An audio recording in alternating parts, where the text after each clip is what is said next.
ہوتا ہے کہ میں نے اتنے خرچ کیے تھے مسجد بنانے کے لیے, مدرسہ بنانے کے لیے, خانقاہ بنانے کے لیے, اس کو پڑھانے کے لیے, اس کو پڑھانے کے لیے. یہ نبی کا گھرانہ ہے. جتنے لائے تھے مولا حسین سب قربان کر گئے. اور آخری میں جب 6 مہینے کا ننھا سا معصوم بچا, اس کو گود میں لیا. دھوپ کڑکڑاتی دھوپ تھی, اللہ اکبر, چلچلاتی دھوپ تھی, کربلا کے ریگزار تھے.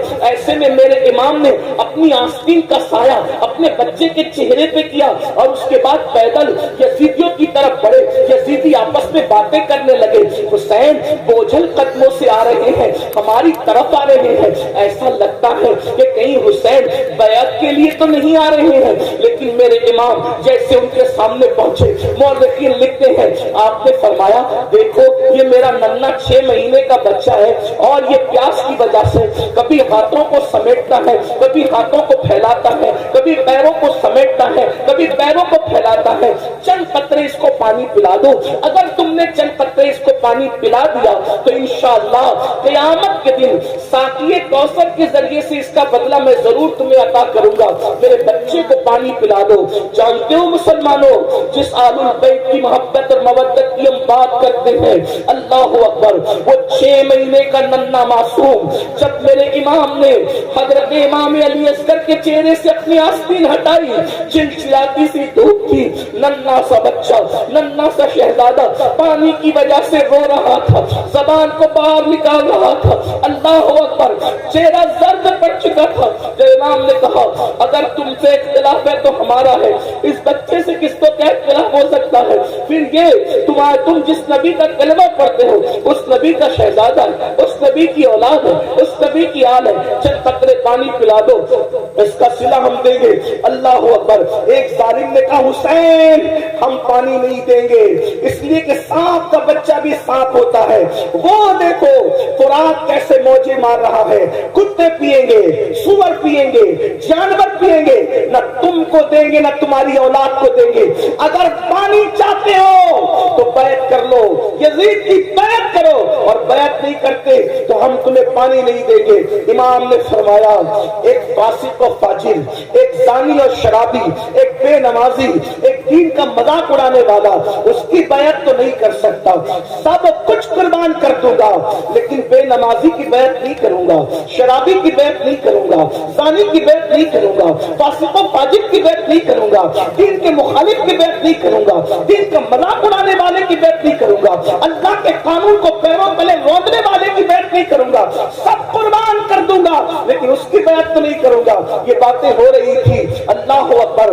شمر اور امر نے جو ہے ایک جیور کے آنکھوں سے اشارہ کیا حرملا بن کاہل کو کہ اس پہ تیر چلا دے. تاریخ گواہ ہے. اللہ اکبر. بعض مورخین نے لکھا ہے کہ کچھ ایسے تیر میدان میں رکھے جاتے تھے جنگ کے میدان میں جو گھوڑوں پر چلائے جاتے تھے. چونکہ گھوڑوں کی چمڑیاں انسان کی چمڑی سے سخت ہوتی ہے تو گھوڑوں پہ چلائے جاتے تھے اور ان کے 3 منہ ہوتے تھے, 3 منہ ہوتے تھے. اللہ اکبر. امام عرش مقام کے دل پہ کیا گزری ہوگی. کربلا ہر سال سنتے ہو, بار بار سنتے ہو, لیکن کبھی احساس نہیں کرتے امام کی محنت کا, امام کی احساسیت کا, امام کی قربانی کا. اور ملا بن کاہل نے اللہ اکبر کمان پر تیر رکھا, وہی جو گھوڑوں پہ چلایا جاتا تھا, اور ننھے 6 مہینے کے معصوم کے حلق پر چلا دیا اور یہ کہا حسین لے آج کے بعد تیرا بیٹا پھر کبھی نہیں روئے گا. بیٹے کے رونے کا اتنا خیال ہے, لے آج کے بعد تیرا بیٹا کبھی نہیں روئے گا. اور وہ تیر چلا تو ننھے سے 6 ماہ کے شہزادے کے حلق کو چیرتے ہوئے امام حسین کے بازوؤں میں بے بس ہو گئے, امام کے بازو میں گھس گیا. اور گھسنے کے بعد کیا منظر رہا ہوگا. مورخ لکھتا ہے 6 مہینے کے معصوم نے ایک ہلکی سی جھرجھری, ایک ہلکی سی جھرجھری, آواز بھی نہ نکل سکی. 3 دن کا بھوکا پیاسا شہزادہ, 3 دن کا بھوکا پیاسا شہزادہ ایک ہلکی سی جھرجھری لی اور باپ کی گردن میں آخری سانس لے کر کے سانس ٹوٹ گئی. جیسے ہی سانس ٹوٹی میرے امام نے اپنے بازو اور اپنے بیٹے کے حلق سے جیسے ہی تیر کھینچا, ایسا خون کی پھوار نکلی. اللہ اکبر کہ امام علی مقام نے اس خون کی پھوار کو اپنے ہاتھ میں لیا اور اس کے بعد ہاتھ اٹھا کر کہا اللہ 18 سال کے جوان بیٹے کی قربانی تو نے قبول کر لی، یہ 6 مہینے کی بچے کی قربانی بھی قبول کر لے، اس کے سوا میرے پاس کچھ نہیں ہے پیش کرنے کے لیے۔ اور جب آپ ننھے سے معصوم کا لاشا لے کر میدان سے جب خیمے کی طرف آئے تو سیدہ شہربانو اور سیدہ زینب آپس میں باتیں کر رہی تھی، دیکھو ہم تو پہلے ہی کہہ رہے تھے حسین پاک نہیں مان رہے تھے، آخر پانی دے دیا نا، اسی لیے تو بچے کے رونے کی آواز نہیں آ رہی ہے۔ جیسے ہی میرے امام علی اصغر پاک کا لاشا لے کر کے پہنچے آستین میں چھپا کر کے تو سیدہ زینب نے کہا دیکھو نا بھیا، میں نے تو پہلے ہی کہا تھا نا کہ بچوں پہ تو کافر بھی رحم کرتے، انہوں نے پانی دے دیا نا۔ میرے امام نے فرمایا ہاں پانی تو میرے بیٹے نے پی لیا ہے لیکن یزیدیوں کے ہاتھوں سے نہیں، ساقی کوثر اپنے نانا کے ہاتھوں سے پانی پی لیا۔ جب اللہ اکبر شہزادہ علی اصغر کا چھیدا ہوا حلق بیویوں نے دیکھا تو خیمے میں کوہرام مچ گیا۔ اب آپ سے پوچھنا چاہتا ہوں میری قوم کے جوانوں، بتاؤ اس قربانی کے بعد یہ دین ہم تک پہنچا، یہ نمازیں ہم تک پہنچی، یہ عبادتیں ہم تک پہنچی، یہ اللہ کا قانون ہم تک پہنچا۔ اب بتاؤ جس وقت ہم مسجد کو ویران کرتے ہوں گے، نماز نہیں پڑھتے ہوں گے، قبر میں امام حسین کے دل پہ کیا گزرتی ہوگی، کیا گزرتی ہوگی؟ اگر تمہارے پیر و مرشد سید ہیں تو اپنے پیر سید کا دل نہیں دکھاتے، روزانہ ہزاروں مرتبہ امام حسین کا دل دکھا رہے اس کا کیا؟ جب تم چہروں سے داڑیاں مڈا کر گٹروں میں پھینکواتے ہوں گے اس وقت امام حسین کے دل پہ کیا گزرتی ہوگی کہ میں نے 18 سال کا جوان ہم شبیہ پیغمبر اسی لیے قربان کیا تھا۔ جب تم حرام کھانا کھاتے ہوں گے، شراب پیتے ہوں گے، زنا کی طرف جاتے ہوں گے، گانے سنتے ہوں گے، فلمیں دیکھتے ہوں گے، اس وقت میرے امام کے دل پہ کیا گزرتی ہوگی؟ کیا میں یہ کہہ سکتا ہوں؟ کیا میں یہ کہہ سکتا ہوں؟ کیا مجھے کہنے کی آپ اجازت دے سکتے ہیں کہ یزیدیوں کے تیر تو امام حسین کے جسم پہ چل رہے تھے، ہم کیسے حسینی ہیں؟